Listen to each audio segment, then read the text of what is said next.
Hey, it's Tucker Carlson. This morning it looks like somebody blew up the Kakhovka Dam in southern Ukraine. The Russian wall of water wiped out entire villages, destroyed a critical hydropower plant, and as of tonight puts the largest nuclear reactor in Europe in danger of melting down. So if this was intentional, it was not a military tactic, it was an act of terrorism. The question is, who did it? Well, let's see. The Kakhovka Dam was effectively Russian. It was built by the Russian government. It currently sits in Russian-controlled territory. The dam's reservoir supplies water to Crimea, which has been, for the last 240 years, home of the Russian Black Sea Fleet. Blowing up the dam may be bad for Ukraine, but it hurts Russia more.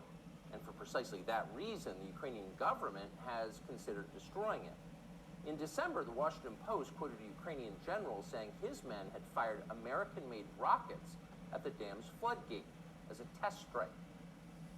So really, once the facts start coming, it becomes much less of a mystery what might have happened to the dam. Any fair person would conclude that the Ukrainians probably blew it up, just as you would assume they blew up Nord Stream, the Russian natural gas pipeline, last fall. And in fact, the Ukrainians did do that, as we now know. It's not like Vladimir Putin is anxious to wage war on himself. Oh, but that's where you're wrong, Mr. and Mrs. Cable News consumer. Vladimir Putin is exactly that sort of man, the sort of man who'd shoot himself to death in order to annoy you. We know this from the American media, which wasted no time this morning in accusing the Russians of sabotaging their own infrastructure. Bill Kristol, the man who once told us that Saddam Hussein was responsible for 9/11, immediately denounced Putin as a war criminal and even more savagely compared him to Donald Trump. The rest of the pundit class made similar, clearly coordinated noises. Putin did it! Putin did it! And their reasoning was simple. Putin is evil, and evil people do evil things purely for the dark joy of being evil. In this specific case, Putin attacked himself, which is the most evil thing you can do, and therefore perfectly in character for a man that evil. That was their explanation. No one who's paid to cover these things seemed to entertain even the possibility it could have been the Ukrainians who did it. No chance of that. Ukraine, as you may have heard, is led by a man called Zelensky. We can say for a dead certain fact that he was not involved. He couldn't have been. Zelensky is too decent for terrorism. Now, you see him on television, and it's true you might form a different impression. Sweaty and rat-like, a comedian turned oligarch, a persecutor of Christians, a friend of BlackRock. But don't believe your own eyes. Actually, Mr. Zelensky is a very good man. The best, really. As George W. Bush once noted, he is our generation's Winston Churchill. Of all the people in the world, our shifty, dead-eyed Ukrainian friend in the tracksuit is uniquely incapable of blowing up a dam. He's literally a living saint, a man in whom there is no sin. That's why Lindsey Graham is so attracted to him. They're just two good people, hanging out together and being good. And like all good people, when they meet in person, they spend a lot of time talking about killing people and laughing like friends do. Here's the pair last week. Free or die. Free or die. Now you are free, Yes. and we will be. And the Russians are dying.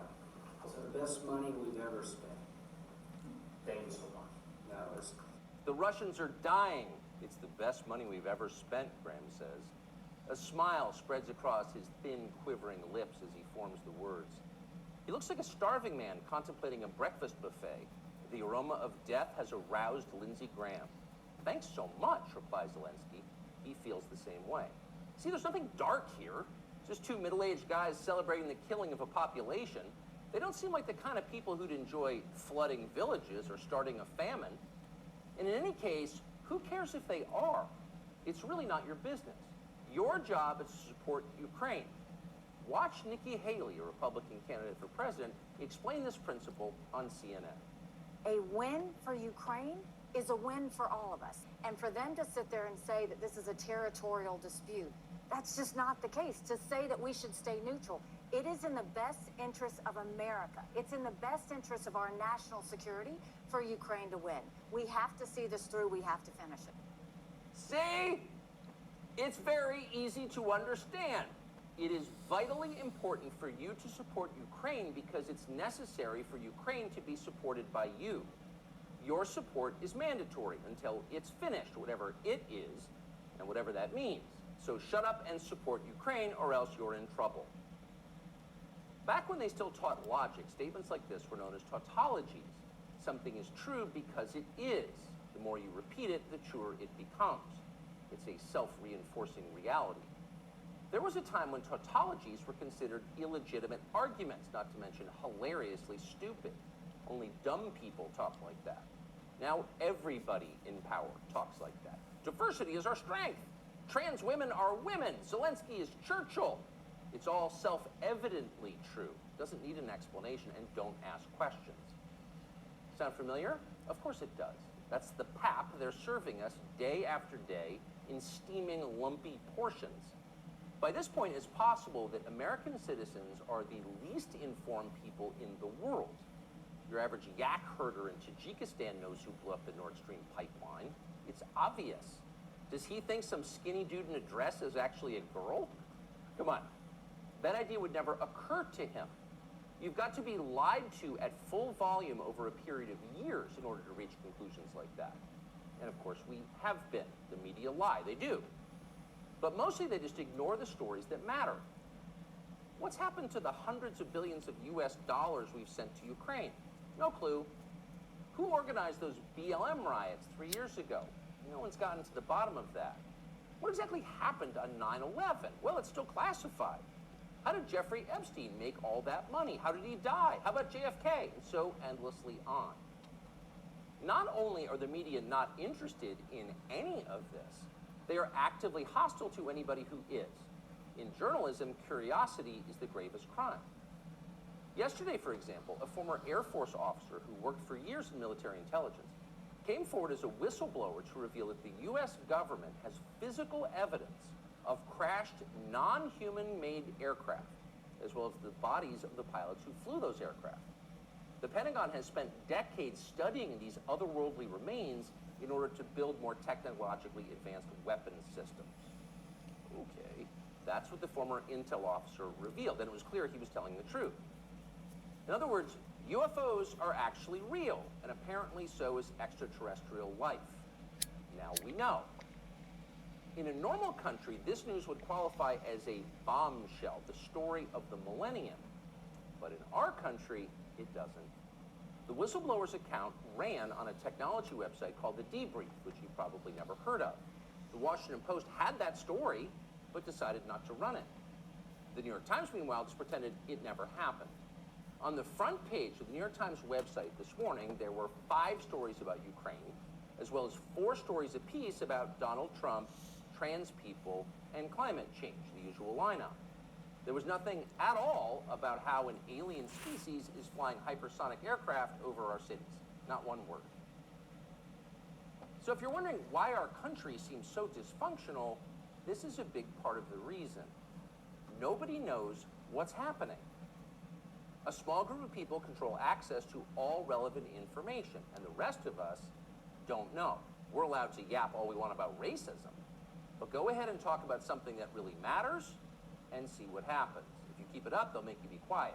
Trust us. That's how they maintain control. When Western tourists first started traveling in large numbers to the Soviet Union in the early 1970s, they found that many Russians had a completely warped understanding of the United States. They thought that Americans lived in grinding poverty, in a state of perpetual race war, and were desperate to flee to the freedom and prosperity of the Eastern Bloc. They thought this because that's what they had been told. They had no way to know otherwise. The few Russians who understood what was really going on in the rest of the world had learned about it from listening to shortwave radio broadcasts, sometimes under the covers so the neighbors wouldn't hear. 50 years later, it is bewildering to consider the ironies here. We're the ones who live in ignorance now. The US government has managed to classify more than 1 billion so-called public documents. So at this point, we can't possibly know what our leaders are doing. We're not allowed to know. By definition, that is not a democracy. Yet it's fine with the media. Secrecy is a powerful tool of control. Stop asking how we got so rich. Here's another story about racism. Go eat each other. That's the program. That's how most of us now live here in the United States. Manipulated by lies, silenced by taboos. It is unhealthy and it's dehumanizing, and we're tired of it. As of today, we've come to Twitter, which we hope will be the shortwave radio under the blankets. We're told there are no gatekeepers here. If that turns out to be false, we'll leave. But in the meantime, we are grateful to be here. We'll be back with much more very soon.